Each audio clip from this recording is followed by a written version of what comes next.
Hi everyone, welcome to week 2 of term 2. Today we're going to be continuing with drawing birds using a structural method. Now that you've had a bit of a play around last week making the birds and thinking about the shape structurally, we can start using a few extra materials to create a livelier drawing. So bear in mind that you still need the structural elements to figure out the correct placing of the legs and neck, wings, etc. So if you want to watch, I'll make a few drawings and see where we go. Okay.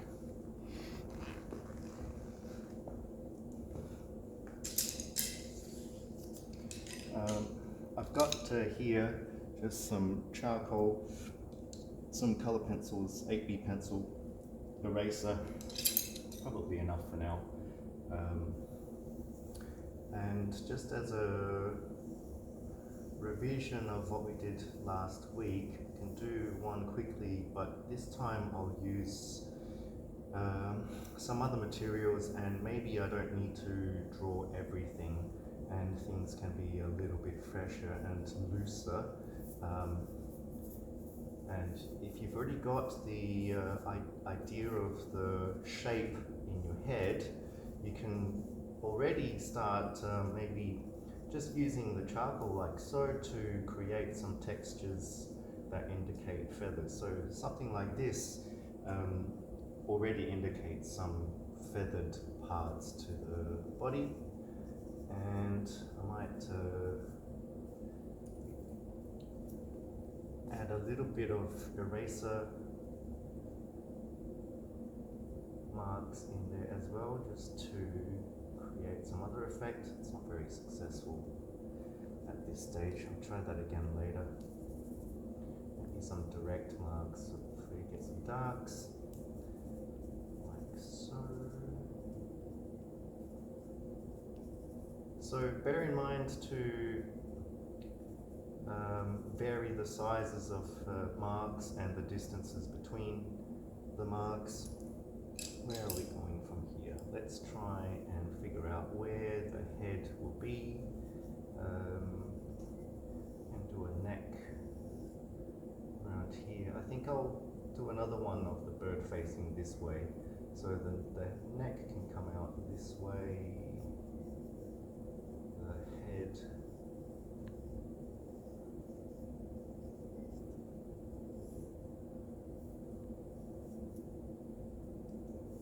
out where the legs are.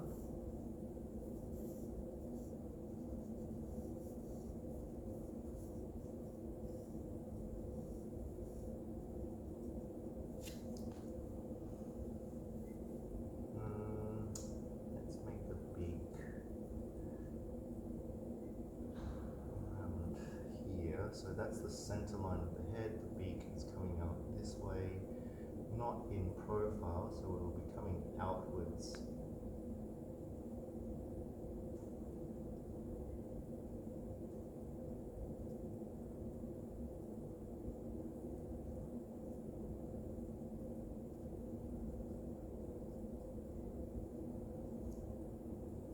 The other side of the head is here, and let's see the eye maybe around here somewhere. It's difficult to place the eye initially, but as soon as you make a mark, you should be able to tell if it's not in the right place and just place it in a better place. So on the other side, you probably can't see the other eye in this pose. Now, what bird could this be? Well, at this stage it feels a bit, I don't know, pigeony. Not really too concerned with what bird it is in particular at the moment, just trying to get a bird shape feeling good. Tail, let's do the tail up here somewhere, something like this. And now the some color.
You can see the marks that I'm making are fairly scribbly. I don't want you to draw too tightly. Keep the marks looking fresh and lively. Now this blue is not really showing up as blue, but it's makes an interesting difference anyway. Let's see, maybe some pink.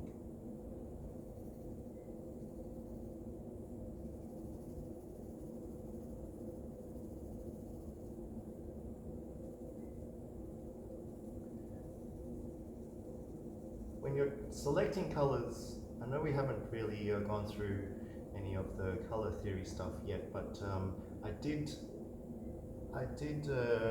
give you a talk last term about color and how I like to analyze it in terms of its constituent elements. So when you're choosing colors, be aware of what's happening in terms of either a contrast or a harmony in its constituent elements. So color, as a reminder, you're thinking about the tone, the hue, and the intensity. So those are three of the elements that you need to consider in use of color.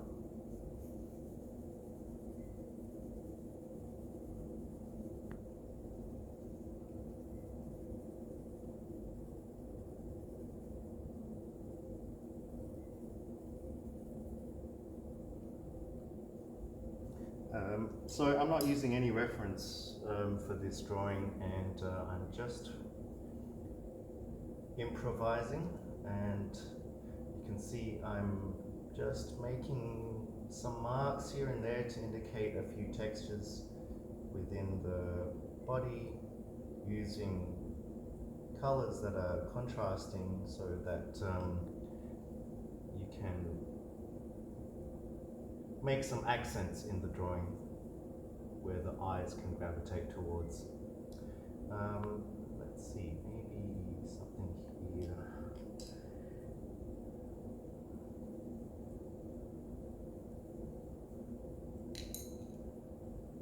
Yellow beak.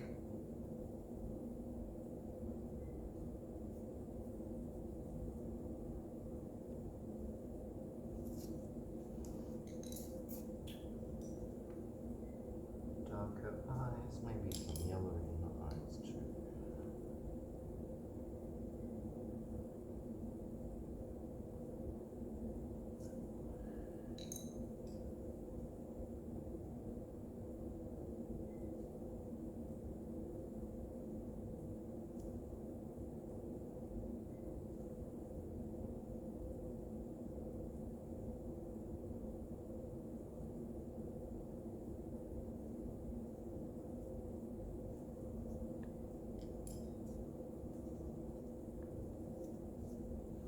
Let's give him some kind of crest.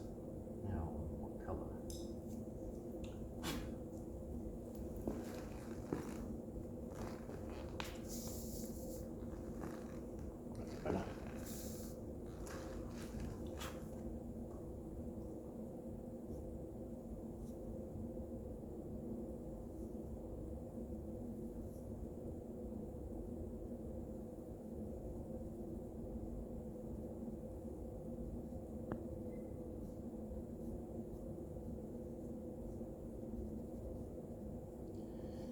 So as I said, what you can do is either make up your own bird, as I'm doing here, using just some kind of what you know about birds,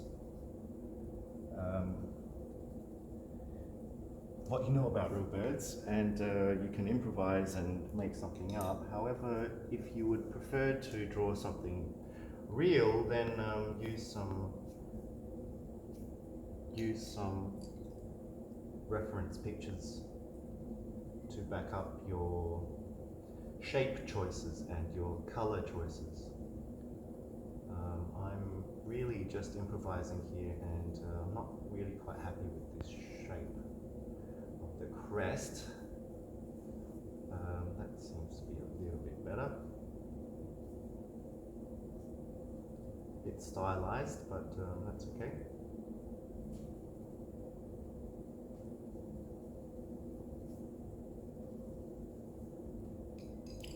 Charcoal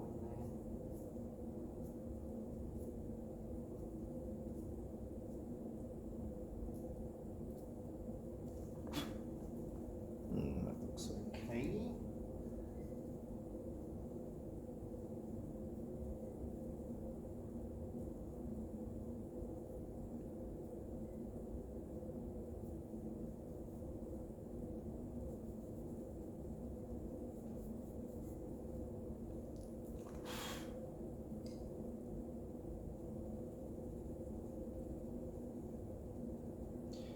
If you don't have color pencils, you can easily use some pastels. If you would like to use any ink or watercolors, then by all means, you can try whatever you want to, as long as you're negotiating the shape as a three-dimensional shape and then thinking about populating the inside of the figure with some interesting marks that will give it a little bit more form. Now, we haven't talked much about this before, but if you want to indicate form, you can do so with contours. And with a lot of birds, sometimes there's patterning or markings that will follow the contour of the bird. And if you can see, I'm adding some blue here that's going to wrap around its neck, and doing something like that will give it the illusion that there's a roundness or a curvature to the neck, and it's not just a flat.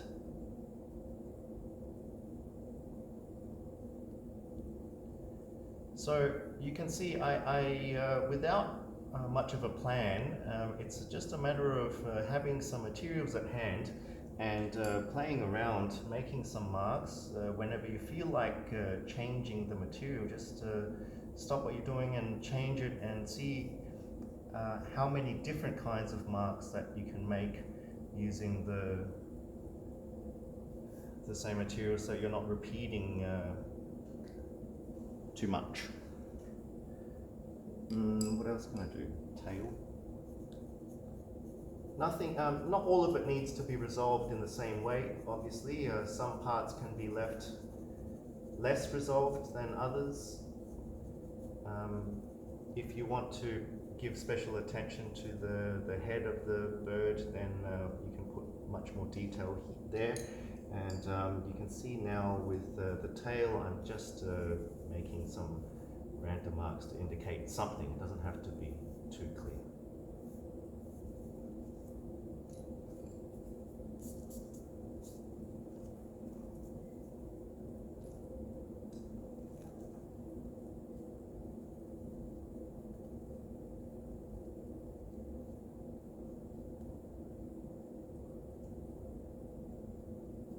Now, I want you to also notice that I haven't used outline I haven't used the same outline to create the drawing. You can see here there's a little bit of pencil. This is darker pencil, and the rest is made out of different parts of other different materials rather, so that it's not contained with just one strong, bold outline. Okay? That's we'll stop there and see how you go.